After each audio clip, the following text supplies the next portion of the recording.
Reflection of light. क्या होता है रिफ्लेक्शन, समझते हैं इसको।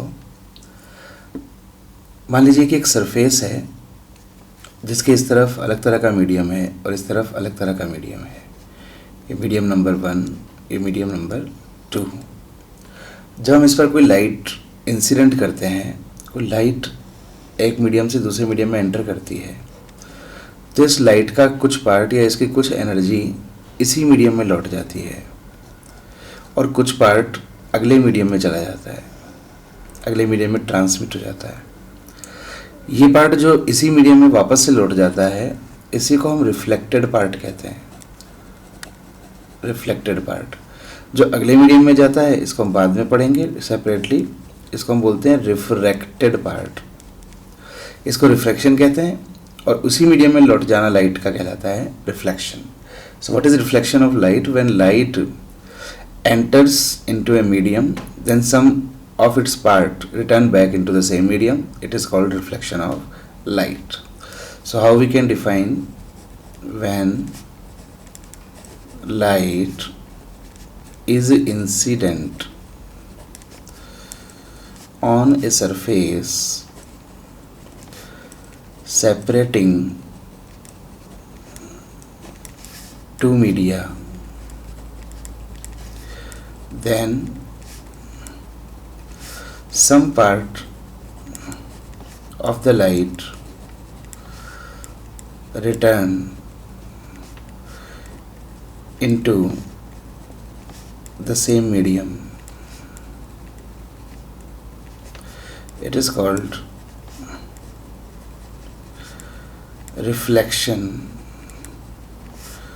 of light. इसको हम रिफ्लेक्शन ऑफ लाइट कहेंगे। अब इस पर भी ध्यान रखें हम कुछ बातें। जैसे आप ध्यान जानते हैं वेव की नॉलेज से, अगर हम इस लाइट को वेव की तरह मिलकर बना हुआ माने, तो वेव की जो स्पीड होती है वो मीडियम पर डिपेंड करती है। और क्योंकि रिफ्लेक्टेड लाइट सेम मीडियम में ही है, तो इसकी स्पीड में कोई चेंज नहीं होगा। इसकी स्पीड जो है लाइट की वो वही रहेगी जो इस मीडियम में थी। फ्रीक्वेंसी भी अनचेंज रहेगी और इन दोनों के अनचेंज रहने से वेवलेंथ भी अनचेंज रहेंगे। तो सारी चीज़ें अनचेंज रहेंगी, ठीक है ना भैया, अनचेंज रहेंगी। तो ये रिफ्लेक्शन है। रिफ्लेक्टेड लाइट में जस्ट लाइट वापस से उसी मीडियम में लौट जाती है। नेक्स्ट हम बात करते हैं लॉज ऑफ रिफ्लेक्शन के। रिफ्लेक्शन को स्टडी करने के लिए 2 लॉज हैं हमारे पास, लॉज ऑफ रिफ्लेक्शन। इसमें जो फर्स्ट है, फर्स्ट लॉ कहता है कि incident ray, reflected ray and normal lie in same plane. ये सब सेम प्लेन में होते हैं। कौन कौन? Incident ray, reflected ray and normal. समझते हैं इसको। जैसे मान लीजिए कि ये हमारे पास है एक रिफ्लेक्टिंग सरफेस। रिफ्लेक्टिंग सरफेस में उसको कह रहा हूँ जहाँ पर रिफ्लेक्शन हो सकता है। इसके किसी पॉइंट पर एक लाइट रे इंसिडेंट हो रही है। मान लीजिए कि इसके इस पॉइंट पर ये लाइट रे इंसिडेंट हो रही है, इसको हम बोलेंगे इंसिडेंट रे। अब इस पॉइंट पर नॉर्मल किसको कहेंगे? इस सरफेस पर एक परपेंडिकुलर ड्रॉ करें इस तरह से। So it is called normal. इसको हम नॉर्मल कहेंगे। नॉर्मल के साथ, अच्छा, इंसिडेंट रे, नॉर्मल। अब रिफ्लेक्टेड रे जो है, जो टकराकर वापस से इसी मीडियम में लौट गई रे, इसको हम कहेंगे रिफ्लेक्टेड रे। तो पहला लॉ कहता है कि ये तीनों ही सेम प्लेन में होंगे। जिस प्लेन में इंसिडेंट रे और नॉर्मल है, उसी प्लेन में आपकी रिफ्लेक्टेड रे भी होगी, in same plane. All the 3 will be in same plane, ठीक है। इस प्लेन को हम कई बार प्लेन ऑफ इंसिडेंस भी कहते हैं। जैसे यहाँ पर तो ये इस पेपर का ही प्लेन हो जाएगा। It is called plane of incidence. ये भी हम ध्यान रखें कि इसको हम प्लेन ऑफ इंसिडेंस कहते हैं। दूसरा रूल क्या है? Second law.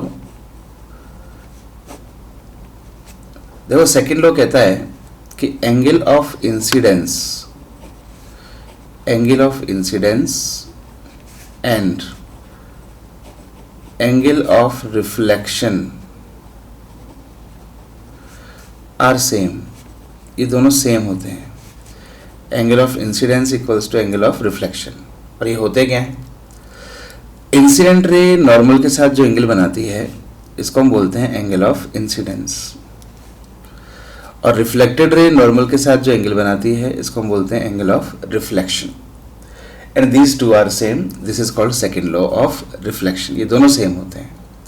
और भी आप समझ सकते हैं कि ये दोनों सेम हैं अगर, तो आप देख सकते हैं कि यहाँ पर ये पूरा एंगल 90 है, तो ये जो एंगल होगा φ1 ये होगा 90 माइनस आई, और ये जो एंगल होगा φ2 ये होगा 90 माइनस आर। और क्योंकि आई और आर सेम है इसलिए φ1 और φ2 भी सेम होंगे। तो इसी बात को हम यूँ भी लिख सकते हैं कि φ1 इज इक्वल्स टू φ2। मीन्स ये दोनों रेज इंसिडेंट और रिफ्लेक्टेड रे नॉर्मल के साथ भी सेम एंगल बनाती हैं, और इसको यूँ भी ध्यान रख सकते हैं कि ये सरफेस के साथ भी सेम एंगल बनाती हैं। This is called second law of reflection. कुछ और ख़ास बातें समझते हैं इसके बारे में। पहली बात समझते हैं नॉर्मल इंसिडेंस क्या होता है। Normal incidence, when the light ray is incident along the normal, when incident ray comes along normal, then it is called normal incidence. Along the normal incidence का मतलब ये जैसे सरफेस है रिफ्लेक्टिंग सरफेस, और ये हो गया आपका नॉर्मल, दिस इज नॉर्मल। तो इस नॉर्मल से किसी एंगल आई पर नहीं आए, बल्कि नॉर्मल के अलोंग ही लाइट आए, इसके जस्ट परपेंडिकुलर सरफेस के। तो फिर नॉर्मल से बनने वाला एंगल कितना हो गया? I equals to 0। और रूल कहता है कि आई और आर इक्वल होते हैं, तो आर इक्वल्स टू भी कितना हो जाएगा? 0। यानी कि जब लौटेगी तो भी नॉर्मल के अलोंग ही लौटेगी। तो हम कहेंगे कि लाइट रे जो है वो अपने ही पाथ पर रिटर्न कर जाएगी। तो नॉर्मल इंसिडेंस की खास बात ये होती है कि आई और आर दोनों 0 होते हैं, और इसका मतलब है कि लाइट जिस डायरेक्शन से आ रही थी उसी डायरेक्शन में वापस से लौट जाती है। This is called normal incidence. एक होता है ग्रेजिंग इंसिडेंस। ग्रेजिंग इंसिडेंस क्या होता है? नॉर्मल इंसिडेंस तो हो गया सरफेस के नॉर्मल या अलोंग द नॉर्मल।